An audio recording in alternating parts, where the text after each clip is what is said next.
One day, I was driving a nice car with just an injury on my neck. I opened the window.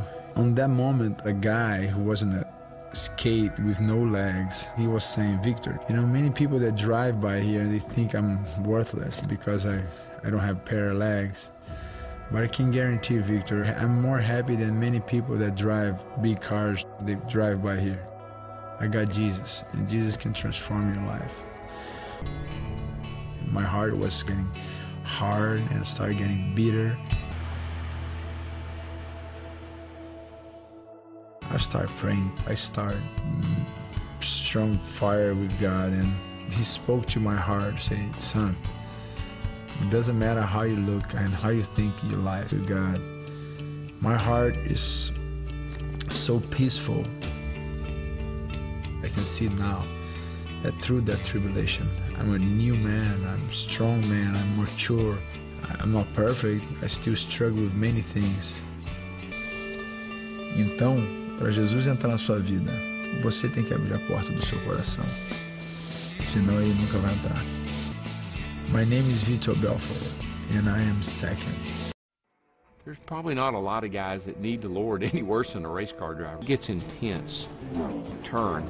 I'm talking about a 3,500-pound stock car going around a racetrack at over 200 miles an hour. And you say, whoa, whoa, don't do that. On the top of my game, we were unbeatable. Inside wall, bam! Culture. People call it cocky, arrogance, all those adjectives that describe a successful athlete. Do you believe that Jesus Christ, your Lord and your Savior? I said, well, I just don't know if I'm ready for that or not. But you know what? I could have been dead. I started searching for the Lord, and that's something I learned. If you don't own success, you wouldn't have success if it wasn't for Jesus Christ. He owns success. The difference in Him and you is He wants to share it. You can do all things through Him. When you learn to put Him first in everything you do and give Him the glory and the praise, your life's going to be a whole lot better off. I'm Darrell Waltrip, and I am second.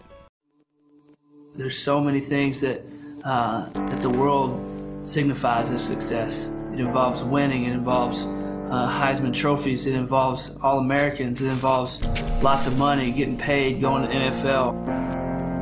For me, I'm successful in life because I have Jesus Christ living inside me. I don't think God necessarily cares about wins and losses for me at Texas. I think He believes about my faith and what am I doing to make sure that I come and live in heaven with Him someday, and who am I bringing with me. I feel like God has raised me, He's made me the man that I am, and He's put me where He wants me. And that's at the University of Texas playing quarterback. I want to win football games worse than anybody that you know. I'm a competitor, I want to win. When I'm on the field, that's the most important thing to me, is what I can do to be the best that I can be to help my team win. And afterwards, I know that I played that game for God.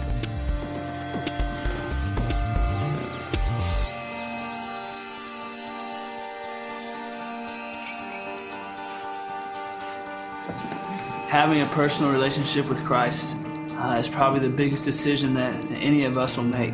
You know, it goes deeper than going to church, than just acting like a Christian.